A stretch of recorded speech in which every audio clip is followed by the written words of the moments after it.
Olá, bem-vindos ao Assembleia Debate, que hoje analisa o cenário econômico e a situação da indústria mineira nesse contexto de recessão. A Federação das Indústrias do Estado já fala em queda de 2,6% na produção e de 5,19% no faturamento neste ano. A reportagem do jornal Diário do Comércio calculou que até maio a indústria demitiu 1.300 trabalhadores nos segmentos de mineração e ferroligas e mais de 3.000 entraram em férias coletivas ou em layoff, especialmente nos setores automotivo e siderúrgico. Como retomar a confiança da indústria? 2015 está perdido para o setor? Vamos saber dos nossos convidados. Recebemos o deputado Ivair Nogueira, do PMDB, que é o primeiro vice-presidente da Assembleia, o deputado Braulio Braz, do PTB, terceiro vice-presidente da Assembleia, e o deputado Cássio Soares, do PSD. O Assembleia Debate está no ar.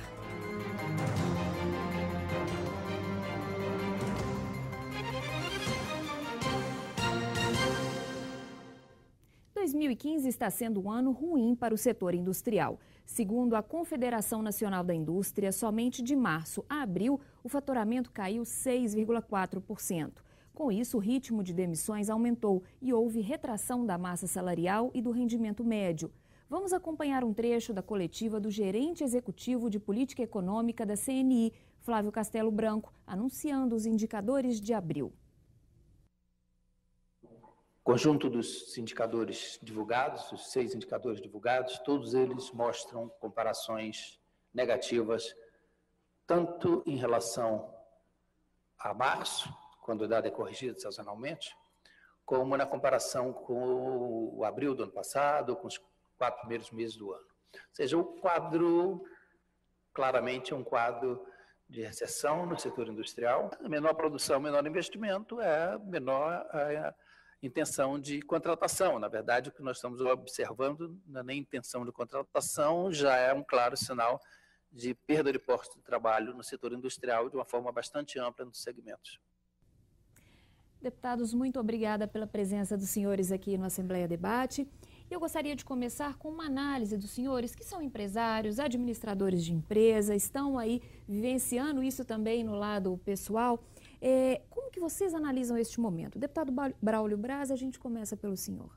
Obrigado, Natália. Sendo muito sintético, né? O objetivo no governo de colocar as coisas que estão vivendo em mais uma crise. De tantas outras já tivemos na economia brasileira, gerada por diversos fatores, especialmente pela falta de investimento do poder público e infraestrutura. Esse eu considero o motivo mais importante de estar vendo a crise hoje. Um país sem falta de estrutura, sem estrutura para movimentar a economia, fica um pouco difícil dos investidores privados, ou até mesmo o governo, que tem participação em algumas empresas, como o caso da Petrobras e outras mais. A falta de investimento em infraestrutura leva à descrença do investidor e colocar mais dinheiro, mais recursos no seu negócio. E nos aflige muito a situação dessa recessão, que é uma recessão como vimos agora. As palavras do representante da CNI, que nos aflige mais ainda, que nós temos um problema, que nós vamos começar a perder talentos, prejudicar as pessoas que foram treinadas, as empresas vão pagar para treinar pessoas, formar profissionais, e agora vão perder esses profissionais, que vão perder os seus postos de trabalho, consequentemente, as empresas vão se abster da colaboração deles quando o mercado voltar a melhorar. Porque sabemos que toda recessão ela não é duradoura. Ela pode vir em breve espaço de tempo a se perder e o Brasil voltar a acelerar outra vez a economia. Afinal, temos 200 milhões de consumidores no Brasil. Com certeza, a economia não vai demorar muito a recuperar.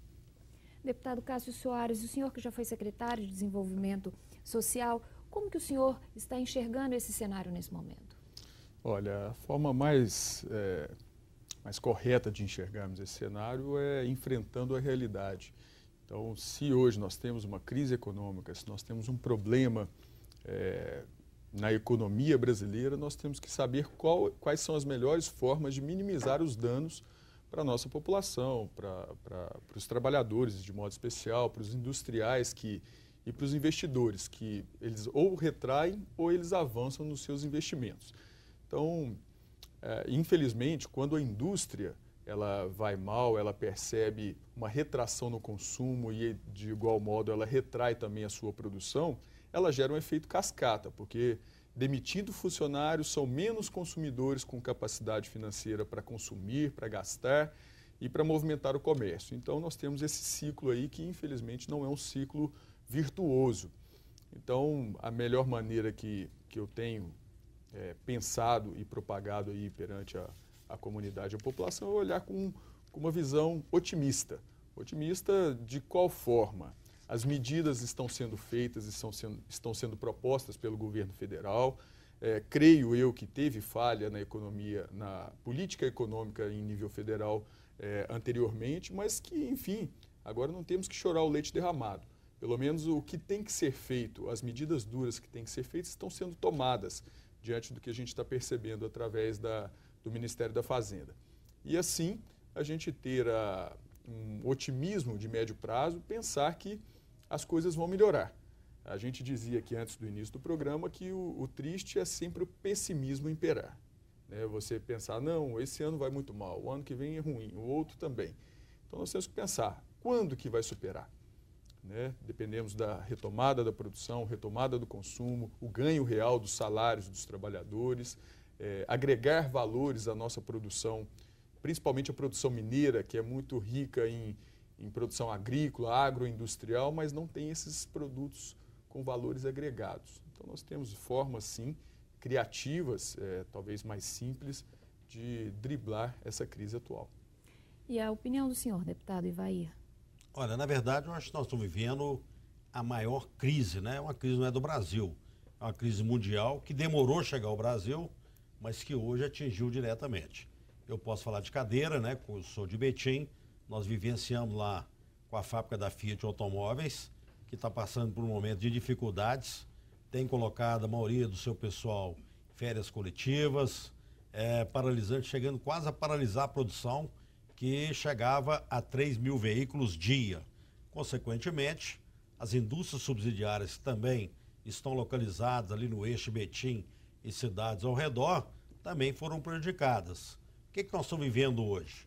Uma crise na indústria automobilística, uma crise na indústria mineradora, né, que o preço do minério caiu substancialmente, gerou desemprego, né, gerou também uma desconfiança total na população, que neste momento, já endividada por ter acreditado num passado muito recente que nós estamos vivendo o melhor momento, alguns endividaram e hoje estão buscando alternativas que possam, né, regularizar a vida de cada um. Eu me preocupo muito, mas eu acredito que o governo federal, com todas as ações que ele vem tomando, com esse pacote que ele está lançando agora, que ele possa diminuir o sofrimento, possa diminuir para a população brasileira, que as ações que ele vai tomar, que possa trazer resultados amplamente positivos. Eu acredito nessa proposta, né? É uma proposta interessante, mas não se vai resolver do dia para a noite. O que nós estávamos discutindo aqui anteriormente é o pessimismo que foi gerado na população, que todo mundo já tem uma data, só vai melhorar em 2017, só vai melhorar em 2018. Eu acredito que não, que eu acho que se a população conscientizar que tem que gastar menos, nós estamos vivendo um momento difícil, né? Houver uma cooperação para o empresariado, acabar com essa guerra fiscal que é vivenciada aí, principalmente nos estados, o que prejudica os estados de um modo geral, né? E discutir uma nova política para o Brasil, fortalecendo os municípios. Olha, por exemplo, o risco que uma cidade igual Betim corre e o estado de Minas Gerais corre. O Betim hoje contribui com a maior parte do PIB mineiro, né? Nós temos lá quase 20% do PIB mineiro representado pela Fiat e pela Regap, que é a refinaria Gabriel Passo da Petrobras. No caso de uma decadência de uma Fiat ou de uma refinaria Gabriel Passo, ela afeta grandemente uma cidade, mas afeta o estado também. Então, essa alternativa tem que ser buscada. Hoje nós temos que diversificar, né, a implantação de outros modelos arrecadadores para que numa crise uma cidade não seja prejudicada e o estado também não seja tão penalizado com uma receita brutal que coloca a maioria das prefeituras, em função da distribuição do bolo, numa condição de inferioridade. Já que o senhor está falando tanto, né, de Betim e de como isso reflete no estado, Vamos conhecer um pouquinho, então, do Parque Industrial de Minas, para a gente depois passar por um diagnóstico atual desse momento. O estado tem quase 80 mil fábricas instaladas, a maioria microempresas. As microempresas representam mais de 70% do total. Depois delas, as pequenas são as mais numerosas. As indústrias de médio e grande porte somam menos de 6% do total de unidades industriais no estado. E são elas as que mais empregam, respondendo por quase 2/3 dos postos de trabalho. As microempresas, apesar de mais numerosas, têm pouco mais de 10% das vagas. O setor de transformação, que inclui indústrias de veículos, de alimentos, de vestuário e acessórios, metalurgia, entre outras, é o que tem mais fábricas e empregados, seguido pelo setor da construção.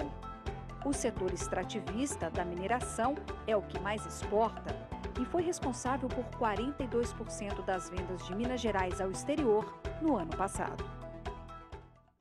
Segundo a Federação das Indústrias do estado, a queda de faturamento em abril foi maior que a média nacional, de quase 14%.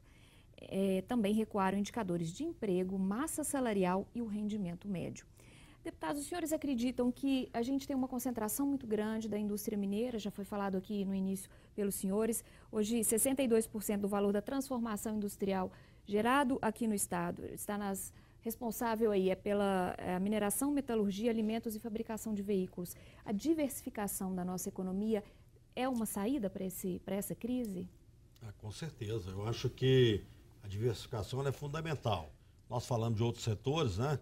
E deixando de falar aqui da construção civil. A construção civil movimentou um boom aí, que houve uma busca muito grande dos empreendedores e nós estamos sentindo também uma queda acentuada até no ramo da construção civil.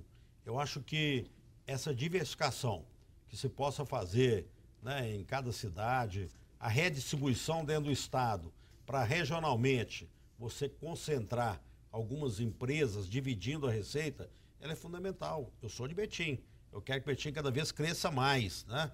Mas chega no momento que nós temos uma região da Zona da Mata, do Triângulo Mineiro, do Vale de Jequitinhonha, que tem que oferecer condições.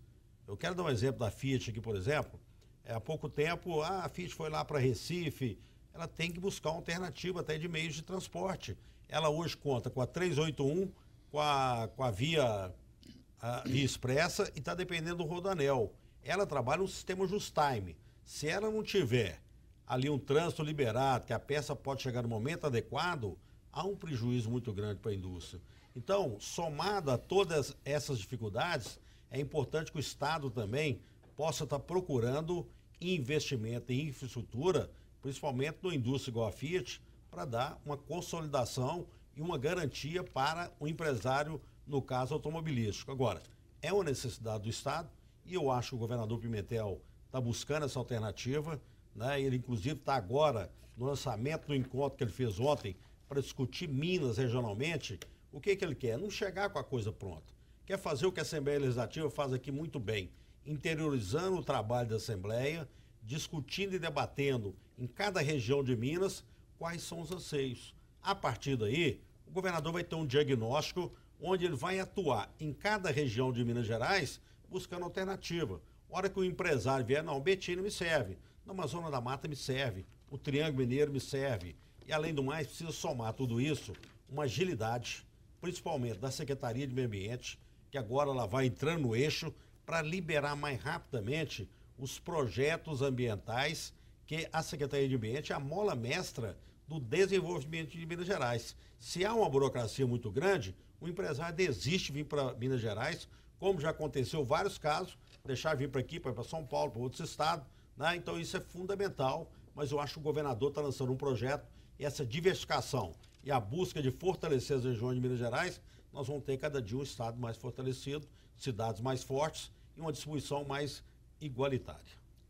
O senhor até comentou sobre criatividade, né?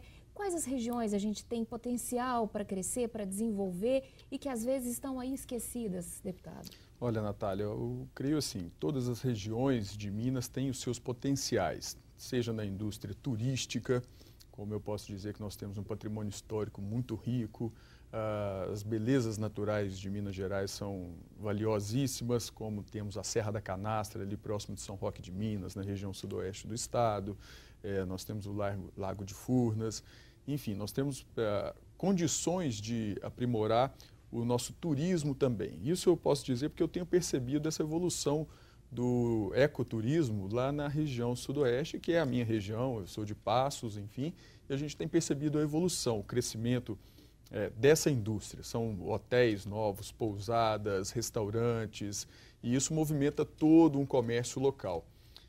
Mas eu quero voltar aqui um pouco para o que o Ivair estava dizendo, da importância que é essa diversificação, e seria interessante também a gente abordar a questão de condições de igualdade na competitividade nacional. Hoje nós temos uma guerra fiscal muito grande entre os estados, em que aquelas ofertas de concessões tributárias de certos estados que têm melhores condições são muito grandes e atraem indústrias. A gente pode perceber aqui, através do relatório da FIENG, que a participação de Minas no PIB nacional ela está praticamente estagnada, variando pontos percentuais apenas ao longo de 10, 12 anos, enfim. Mas por quê? Nós temos uma carga tributária alta em Minas Gerais. Então, dificilmente nós vamos ter condições de atrair grandes indústrias para cá, porque o estado vizinho talvez oferece concessões tributárias muito maiores. Então, nós temos que ter isso em mente de que a questão tributária mineira ela deve ser revista. Mas, para isso, nós temos que pensar nos gastos públicos. O Estado, o governo estadual tem que gastar menos. Mas o nosso estado tem 853 municípios, então é um desafio e tanto. Alguma coisa já foi feita na Zona da Mata, né? Que para competir ali com o Rio de Janeiro, isenção de alguns impostos ali. Exatamente, mas isso é para a Zona da Mata, nós temos que ter alguma condição regional, nós temos o norte de Minas, né? Para o Você estado. vê o próprio caso do álcool, né? São Paulo tem um preço muito abaixo de Minas Gerais, acaba prejudicando, né? Principalmente a região ali, que é produtora de álcool. Então, essa briga aí é que tem que acabar com essa guerra fiscal. Exatamente. Bem, a indústria é a mola mestra da cadeia produtiva. Nós estamos sentindo que a indústria vem sofrendo muito, até porque os estoques estão muito grandes nos postos de vendas. E então, até escoar de estoques, a indústria vai ser mais sacrificada ainda. Esperamos que nos próximos tempos, a curto prazo, a indústria possa melhorar a sua movimentação um pouco em função dessa redução de estoques na ponta, onde é vendido para o cliente. Essa é a minha expectativa. Agora, já que estamos aqui para realizar um debate, gostaria de citar dois assuntos que foram ditos aqui sobre a guerra fiscal. Isso é um assunto recorrente. Sou deputado há 8 anos e 5 meses, e muito antes de ser deputado já havia falado dessa guerra fiscal. Eu sou da Zona da Mata Mineira, da região de Muriaé, Ubá, Juiz de Fora. A gente sofre muito da guerra fiscal por causa do estado do Rio e do Espírito Santo. É isso? Mas é tão recorrente, então vamos esperar, acho, que o governo decida isso nesse momento, onde eu perguntaria, repito, já que estamos fazendo um debate, perguntaria a meus dois debatedores, o que eles estão entendendo desse programa do governo de ajuste fiscal? Esse programa resolve o nosso problema no Brasil? Perguntaria a meus dois amigos, por sinal, nobres deputados e amigos meus, né? Obrigado. O que vocês entendem dessa atitude do governo, dessa guerra fiscal? Eu gostei da minha opinião também, mas vocês entenderem se isso vai resolver o problema brasileiro hoje. Eu gostaria de citar, primeiro, que o governo não diminui os seus gastos, diminuiu o investimento, como já foi anunciado, e eu choro isso, eu reclamo todo dia. Se o governo for um grande investidor, é difícil a economia fluir. Então, repito, e vocês acham o quê dessa guerra, desse problema fiscal, desse ajuste fiscal? Nós temos hoje um banqueiro de mais alto nível comandando a nação. Eu pergunto, o banqueiro pode comandar uma nação? Pois é, essa resposta, então eu vou pedir para os senhores darem no próximo bloco, a gente vai fazer um pequeno intervalo, em instantes a gente volta então falando do que o governo federal está fazendo, os planos aí para tentar equilibrar as contas públicas e alavancar a economia.